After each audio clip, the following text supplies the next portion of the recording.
Hi, I'm McKenna, and if you didn't already know, I'm a really big fan of music. Even more, I'm a really big fan of the humanity behind the music. I love getting to know artists and musicians beyond what we hear on the radio. And so I'm so grateful that I had the opportunity to sit down with Derek Day and Dane Pieper from Classless Act. They're currently touring the country with Joan Jett, Poison, Def Leppard, and Motley Crue on their long-awaited stadium tour, and they are wowing crowds of thousands. They've just released their debut album, Welcome to the Show, featuring Vince Neil. And I'm so excited to show you what they had to say. What's up, McKenna? Hi, how are you guys doing? Good. We're in St. Louis, Missouri right now. We just got done with the show and just loading out. Oh wow, how was it? It was good. Really toasty. We had no idea really fully what the weather was like around this area, but It was 116 Fahrenheit. yeah. Oh my god. Crazy. I'm wearing black shoes, so like it just absorbed the heat. It was like, oh, my feet were like, I was doing cucaracha. That's crazy. 116? Yeah, because this is the same state where Franco had his boots pretty much melted off. So, Oh, that's right. I So- forgot about that. yeah, you can't escape the heat. They're coming in hot. Yeah. Coming in hot. That's insane. Oh my god. Well, glad you guys could cool down. And thank you so much for coming and talking to me. I know you guys have a really, really busy schedule because you're touring the country and you're with Joan Jett, Poison, Def Leppard, and Motley Crue, which is like insane. How has it been so far? It's been incredible. Yeah, we're just here taking it all in.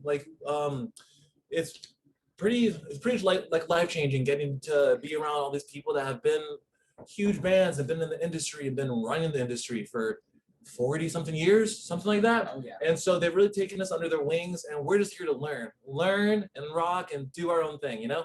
Yep. Yeah. Yeah, well, I saw you guys in Philly, and I think you already heard a little bit about what I had to say, but it was really hot that day. It had to be like 195, somewhere around there. And like you walk in, you're already dehydrated because it's so hot. And then all of a sudden, like the music starts and you guys are on the stage and it's like tunnel vision. Like everything else just melts away. So it feels like it's 60 degrees. Like you guys did amazing. It's incredible. And like your energy is like, I don't know how you did that at all. Like, Yeah. um, Yeah, we have a short but sweet set. You know, you gotta come out like literally guns blazing, which may be partially why we have the kind of Western spaghetti Western intro, because we're just ready for the gunfight. We're ready for the showdown. You know? Yeah, especially Derek because you don't have like an instrument weighing you down, so you're like all over the place. You turn your head for 1 second, then you turn back, you're like, oh my God, where'd he go? Like he's like you're gone. You guys are just so passionate and you can really feel it, and it's just really exciting and refreshing to see that. Cool. Thanks, man. I really appreciate that. But speaking of your energy, do you have any ways that you're like preparing for the show and preparing for like to give it your all? Yeah. Well, the way what I do, because it pretty much is like, because I grew up being like an athlete, personal trainer. I coach beach volleyball, so it's like its own sport. Like you're a musical athlete in your own way. So because we're a very like I say physical band, like we like I like to move around. We don't like to stay put necessarily. Want to really put on a show and a spectacle. So I do pretty much my whole like stretching routine I do for sports. You know, stretching out everything. We do some breathing, and it's staying hydrated, especially now in all the heat. Yeah. Yeah. For me, it's like an all day thing too. It's like in the we just did a tour before this tour. It's 2 months with Dorothy. It's 60 shows. No, 40 shows in 60 days. So I was tripping out. Like too much. No, but 40 shows in 60 days, and that taught me what to do because I'm singing really high all the time. So I don't even like sing notes. Even like I don't speak until noon, and I try not to at least drink at least a gallon of water. But like really intense breathing exercises just for breath, just to work the diaphragm like a good 30 minutes before the set, just so it's awake and like it's I know where to breathe and stuff. So then it all takes care of itself. Yeah, it's working pretty well. Cool. So you guys just released your first album. It's Welcome to the Show, and it was released in June. It's really good. Um, But there's one notable song on there, and it's featuring Vince Neil. And I want to know the story. Like, how did that even happen? Yeah, I could tell you. We first we got on the tour. So the chain of events was actually first we worked with Bob Rock. He produced Dr. Feelgood, which is like one of the biggest Motley records ever. Yeah. And so when we worked with Bob, Bob was like, "Let's record it in Tommy's place." And so we went there, and that kind of put us in the Motley ether. They kind of, Tommy would come down and like peek over when we were recording. It kind of helped. I mean, it takes a lot of moving parts, and we got into management. That's how we got on the tour. But like other than that, like once we're on, I think Vince just the chorus is "Welcome to the show." I think Vince wanted to welcome us to his show by singing on it, because we just sent it to him. We're like, "This sounds like you. This feels like you." Like it's kind of a perfect circle for us. It would make the song sound better. It would help us, but it would make the song sound better. So he was just like, "Wow, dude," he did it like in a day and sent it over, and it was really quick and easy. It's really cool. It's really cool, especially for like younger fans of like this genre of music, to hear fresh new sounds with old familiar voices. It's like just two worlds colliding, and it's so cool. And it's showing that like some people kind of see rock as like a drop off, and I think it's just been a kind of a linear, it's just moving in a different direction. It's moving along, and to see that there's old musicians who are still a part of it is really cool, and still supporting these newer acts is very cool. Yeah. You know what Alice Cooper says too? He says that rock is, it's like, I just heard this last week. It's one of my favorite things. He says like rock is like now the cult thing again, which is cool, which is what it was when it came out. It's like this Yeah. secret in the corner you have to find. Then it became huge, and then almost too huge. It had to become a secret again. So now it's like, if you're cool, you like rock. Yeah, exactly. So like what's having an album out been like? Like Yeah, we've been really sitting on this album for a little bit now, because we want to do things right. Of course, like the second we record this album, we're like, people need to hear this, right? Yeah. But then wanted to wait for like this tour, if there's opportunity and other opportunities line up. So we just learned to be really patient and be like professional musicians about it, because we're like, you can see on the stage, we're like all like golden retrievers, like with like a long leash. We're just like all happy and hyper. But yeah, so now that it's finally out, we see like a lot of potential in it, a lot of potential in this band. So it's one of the most exciting things I've done ever in my life, is release a debut album and have like Vince Neil feature on it. And yeah, what was pretty surreal about like all that experience was because you're so used to hearing like Vince Neil's voice and hearing like Nikki and Tommy and Mick like all around him, but now it's like us around his voice. Like it's my guitar playing like left channel, and then Griffin, and then Franco, and then Derek singing with him and Chuck. So Yeah, it's cool to harmonize with them. It's cool to have them sing lyrics that we wrote too. It's like, yeah. lyrics? The man himself. Yeah. So speaking of lyrics, like what is your guys' songwriting process like? Do you guys have like a main songwriter, or It's everybody. I mean, well, Dane comes in with full songs or like cool, amazing choruses or riffs. I come in with full. It's the same. Like everyone just brings something in. Sometimes we just leave it as it is, or we tweak it, or we bring in other guys. Like we brought in Justin Hawkins for "Time to Believe," and some other ones that didn't make the album. And like Keith Nelson from Buck Cherry wrote like a good amount of songs with us. We like to be in it too. We want to make sure we have us inside of it. So we don't like take songs and write it with people. Yeah, we're also all songwriters. Everyone in the band like writes songs. We grew up writing songs and continue to do it. So that's why it's exciting for the album to be released, because like the album is like the greatest hits of like all of our songs. So all of our releases are just all of our greatest hits. So it's nice to hear like these people, everyone gets to hear like our best work that we have, and we're excited for people to hear. yeah, awesome. Your whole life to write a first album, right? Your whole life to release a first album.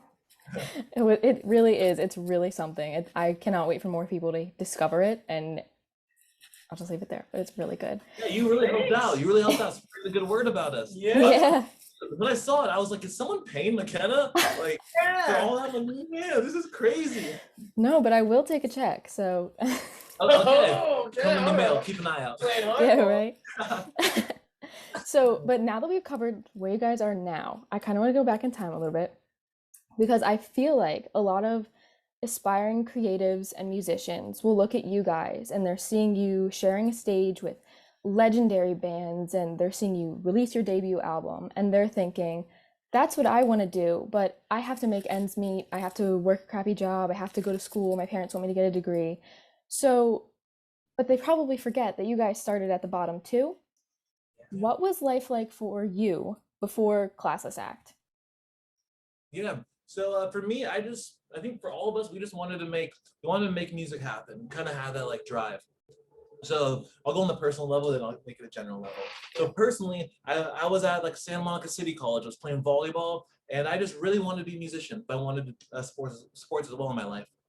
So so this is kind of the hungry part where we all realize that to make the dream happen, it's a mixture of like the saying is that luck is like a mixture of preparedness meets opportunity.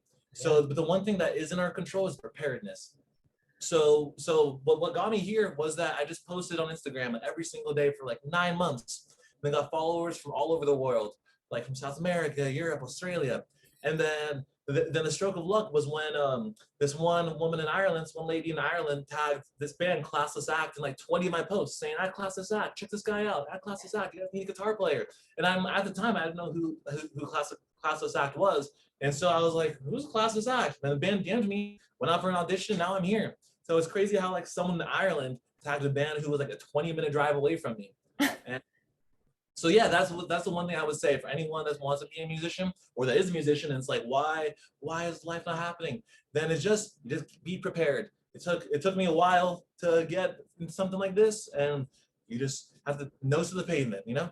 Yeah. Dude, I love Dane's story because it's like the way to go. Like you just work. If you saw his Instagram like from a few years ago, it's just every day was a post. And it was just cool. And I followed him for 2 years before I ever met him. Because someone in Hollywood was just like, follow this guy. Maybe you want to be in a band with him one day. I'm like, yeah, sure. But I was like on tour with other bands. I was in like 5 other bands. I was like, yeah. But like, I just loved it. I kept liking it. I was like, this is sick. Like, this is dope. And it was always just in front of me. And she's like, I don't know like how she found you. I got to ask her. But like, but it's just, and she sang for Rod Stewart and like a bunch of people. Like, she's a really good singer. Anyway. But no, just like that's the best story. That's the best way to put it. I was busking a lot, I was playing all the time on the street for like 10 years since I was a kid. But like that is like Dane is like realizing, okay, I have tools. What tools do I use? Let's work smart, not hard. Instagram, bam, out. So you just gotta think.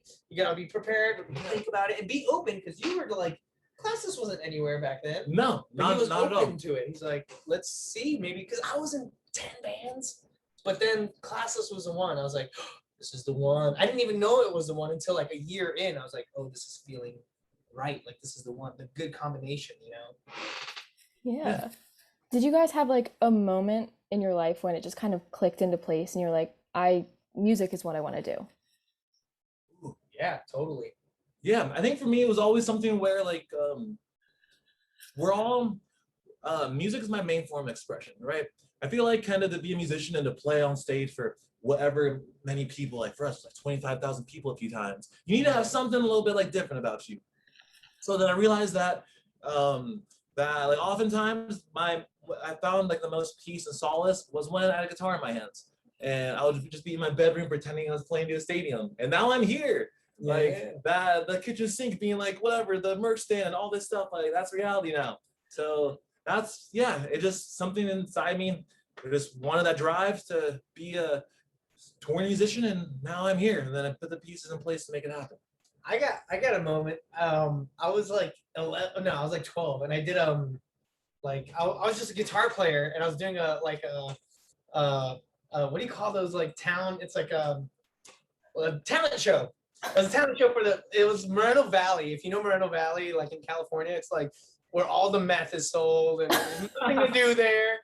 And like, so I just played like a Hendrix song. There was no singing. It was just like, and I loved music. I didn't know if I was going to be my thing, So then I saw a mic on stage and like, I knew the lyrics subconsciously from playing it over and over. So like, I was bored mid-song performing for people. For the first time in my life, I was performing. I was like, I'm bored. Like, I'm playing guitar.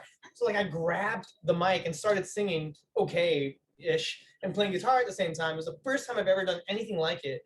And that's when I realized, oh, this is so fun. It was exhilarating. I was thrilled because of the spontaneity. I was like, this is what keeps life interesting and fresh. And like, I don't know if it sounds good, but I like that I surprised myself. I'm like, okay, let's do it. And that's every show. It's like, oh, maybe I'll wiggle my third toe tonight. I don't know. We'll wait. We'll see how it goes. It's like every day is a spontaneous adventure. Oh, that is so cool. That is, I love learning about the humanity behind music and like musicians' origin stories, and it just always warms my heart. It's so sweet. You play music? Do I? Yeah. I can't play any instruments, but I was a trained vocalist. Oh, okay. So Okay. if you're ever having an off day, give me a call. Yeah, we'll make some music together. Yeah, right. But going back to social media and using that as a tool. So you guys all came together through social media, right? Yeah, we're a 21st century band in that sense. Back in the 80s, there was like newspaper ads and posters, and there are posts, but different kind of posts, Yeah. Yeah. So you guys are from like all over the place, right? Yeah. Yeah, pretty much. Yeah, I was born in Honolulu, Hawaii, grew up in San Diego, but then moved to LA for music and volleyball. I was born and raised in LA. Yeah, and another LA guy, the drummer Chuck, and Griffin's from Dallas. Frank was from Buenos Aires, Argentina. Yeah. So. Yeah. So all Yeah, these that's just so cool. storylines, and I feel like we're a 21st century band in the most sense that we're also a very diverse band too. We're shaking things up with the color. The way I express it is like we're like a bag of Skittles. In the world of like M&Ms, we're the bag of Skittles. Yeah. Yeah. I think also like another trait of 21st century bands that maybe these legendary bands can't say the same is that you've gone through a pandemic and come out on the other side. Like that's like the Beatles and Led Zeppelin, they cannot say the same. So how do you think the pandemic has affected you as a band? Yeah, I think for us, we saw that like most obstacles, like like we mentioned earlier about a musician that that wants to go to the next step, is that you have to take upon yourself like what are you in control of? And the thing that we saw that we are in control of was our musicality and our songwriting. So for musicians being told like stay inside, I took it in stride, practiced and kept on songwriting, and then that I feel like benefited the band. I think we all took the opportunity to take what we had and then just get us to the next level. And definitely after COVID, we turned into a completely different band. Oh yeah, we wrote like 4 albums Yeah. worth of material. Yeah. So it tightened us up. It got us under each other's nerves a little bit. There were some other members at the time that aren't. Yeah. COVID is a breakup thing. So or togetherness, a glue thing. So we really, yeah. You can either cower down and rise to the occasion, because that's what I saw for even coming to LA. For most of us coming to LA, it's like I'm from like small town, like kind of small town La Jolla, San Diego, where I was a big fish in the small pond. So I was like the guitar player at my high school. And then you go up to LA and then everyone is a big fish of their small pond. And then it's just a bigger pond and everyone's the big fish. And you're like, oh fuck, like what am I gonna do? And my thing was I'll just build a social media following and blah blah. Now we're here. Stood out. So Dane ate the other fish. the protein, I like that lean protein. I mean that's there. Okay, so we talked a little bit in the beginning on the notion of like rock changing, but I just wanted to ask you guys, like, what are your opinions on this idea that's been floating around that rock is dead? I kind of have an interesting take on it. You go. So, so I think that a lot of like what you were saying, how I think it's interesting that what adds the extra quality to just music, like sounds hitting your earwaves, is just kind of association you have with it, right? Like when you think of like a certain band, you think of all these external like characteristics about this person. You think of like who they are. And I think a lot of that contributes or is directly from like the icon status that rock bands had, Like when you know bands like the Rolling Stones or Zeppelin or even more mid-tier bands in the 70s and 80s, you knew who was like in the bands. You knew the guitar players, you knew the singers, you knew like everyone. And and because they're all iconic, they had their style to them, and they all had what made them special. And then now in rock music, you do have all these fantastic bands, but I think a lot of the icon status is gone. Like um, I think people like the individual character, like you still have Dave Grohl and like Jack White. I think they're one of the last remaining rock icons. Right. But I think it's important to have that personality and character, and yeah, and that will help carry a band. I feel like everyone in this band has a very interesting like their own little quirks and all that, where everyone can latch onto. Remember, Derek compared it to the Avengers. Oh, So yeah. like, so yeah, that's how I feel. Like we're the Avengers. So. Yeah.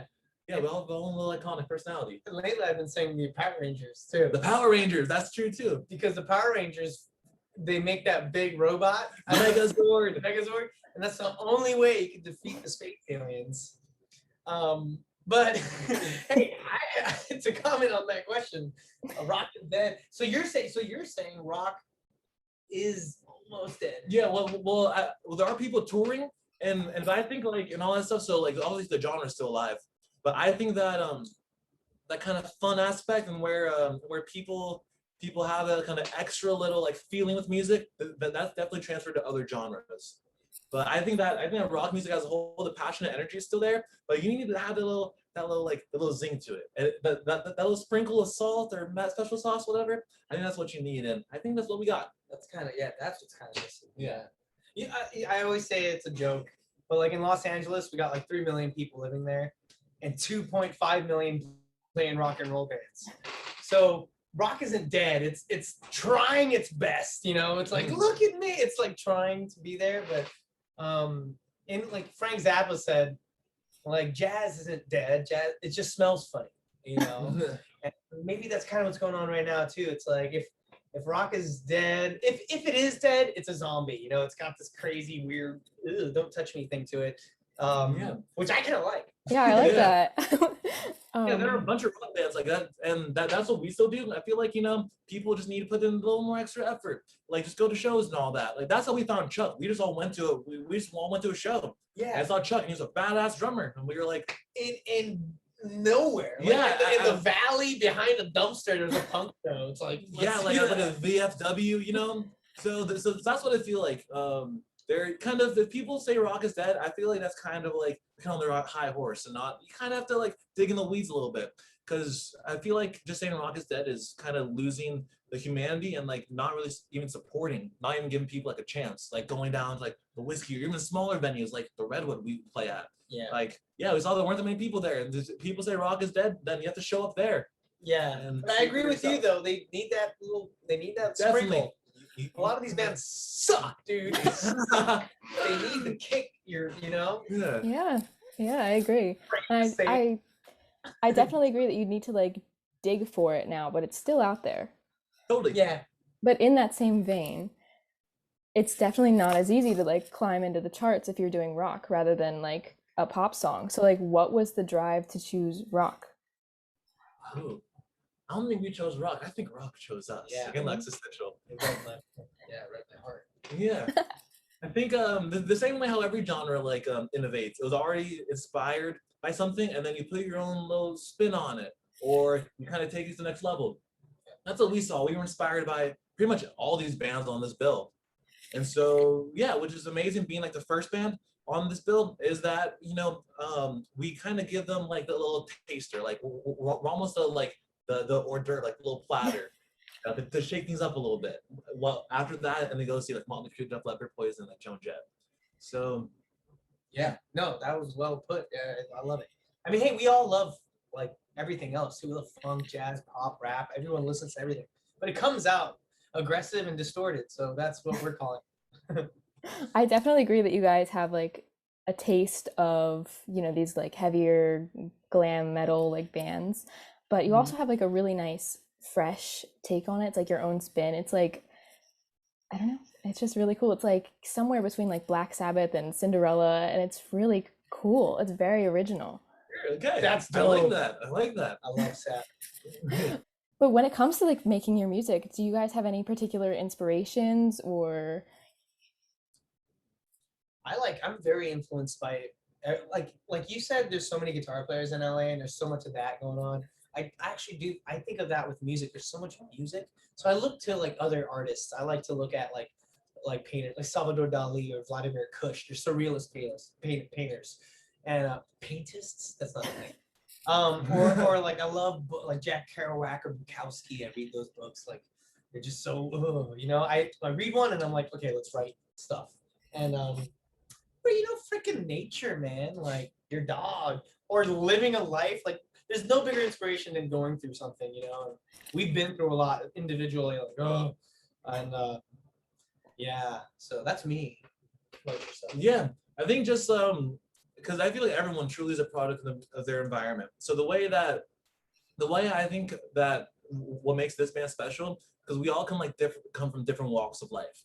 Me being like the little beach rat, and Derek grows up in East LA, and Franco in like Buenos Aires, Argentina, and Griffin from Texas. It's almost like this beautiful like melting pot. Like we are like an American rock band in a lot of senses, where we're melting pot, people from all these different walks of life. So that's what I think makes it special. Yeah, Definitely. And everyone. Oh, I'm sorry. Okay, were you saying? No, you're Don't okay. get it? I don't No, want to yeah, die. I'll grab it right now. Our laptop's about to die, but it'll take 1 second. But I'll just say everyone in this band also plays guitar really well, drums really well, and piano really well, and sings really well. Like everybody. So we all inspire each other. It's kind of fun. We keep each other in check too. We're like, Yeah, I'm gonna plug this in. Yeah, no problem. How's your day going, McKenna? You've been Oh, asking us it's questions. it's so great. I've been just so looking forward to talking to you guys. No, awesome. Yeah, we're looking forward to this because we saw that you like something that we want to like improve on is like so always want to improve on social media, and we see that you have TikTok down, and when you said you wanted to interview us, we're like, of course, like Please teach us the ways. yeah. Yeah, right. I don't know. I think it goes back to what you're saying. It's about being prepared and luck. Right, totally. Right. You're posting all the time though, so you're doing the damn thing, as I say. Yeah, right. So, okay, we are almost out of time. So, I always love when interviewers ask, what's one thing that like you wish I'd asked? What is one thing? Anything you wish we could have touched on or you wanted to talk about or nobody really asks? That's a good question because we do a lot of interviews and a lot of them suck. I'm not gonna lie. Same thing. So I don't even know anymore. But every now and then there's someone that asks a cool question. I'm like, ooh, like something freaking like out of pocket. I don't know, like I like favorite movie questions or like maybe I don't know, something fun to get my mind off of whatever touches on my personality or something. Yeah, so on like a completely different note, what's your favorite movie? Oh wow, that's a great question. Wow, no one has. I love, like, for nostalgic reasons, all the Star Warses, at least all the first 6. I'm like, oh, I love those. And then but also I love like genre, like Tarantino movies. What rocker doesn't like Tarantino Yeah, movies? right. War Dogs and Planet of the Apes, the original. It's so good. Yeah, Those are all good. I'm still getting like my watching, everyone says you have to watch this movie, like all these iconic classics, and I didn't grow up watching movies, I was a little bit like a gamer nerd, but yeah, I agree with you. Star Wars had a big impact on me. Yeah. It was sick, because when you're like, because that, all those movies struck us at like the right age. Like, I don't know, I was like, or I watched them when I was like 12. So you see all these like lightsabers, all these gnarly battles, and you're like, it's like this. You know what Star Wars did also? Like the originals introduced me to an era. And it like the 70s, like 1977 was the first one. So when I saw that, I was cognizant of it being from the 70s. It like kind of sneaked me into the music of that time too. And it's like seeing how they acted back then and the grainy film and everything. I was like, this is cool. It's a cool aesthetic. So I kept searching, like, oh, Zeppelin is part of that, or this guy is from there, this politician's from there, or whatever. So it's like Star Wars like is everything to me. Oh, It's like a whole iceberg. The whole iceberg meme, to where like Star Wars yeah. goes down, down, Everything down. else Yeah. from the 70s. It's like, so cool. Oh, you know what's another question I like to be asked? This or that questions. Like you would ask me like pick one, like Okay, basically, like Yeah, Okay. like Beatles or Rolling Stones. Right, yeah, stuff like that. But weirder the better. Like Yeah. Oh my God. cheese or knees. I don't know. Next time you guys are in the Philadelphia area, I'm expecting a call. Yeah. Yeah. Let's grab a drink or something. Or That would be coffee. cool. Yeah. Yeah. Well, thank you guys again for doing this. It was so cool. A cheesesteak. Oh my God, yeah. yes. But thank you guys again for doing this. It was so fun. Definitely. This was a blast. I definitely want to get more people to know about you guys because I think you have I know you have a lot of promise, and I know you guys are going to do some really cool stuff because you already are. So I'm very excited to see what you do. Yeah. Thank you for spreading the good word. You know, it starts with people like you. You know, Yeah. with you know, because being on this bill, like, of course, you know, they're all these like big names. They have all this kind of pull to us, and then we're kind of here just like rocking out for like 15, 18 minute set. So yeah, just all the little, you know, all the littleness is awesome. We really appreciate it. Yeah. Yeah. Well, thank you guys again. It was really fun talking to you, and I can't wait till next time I get to see you perform. Bye. Bye. Bye. We'll talk soon. Have fun.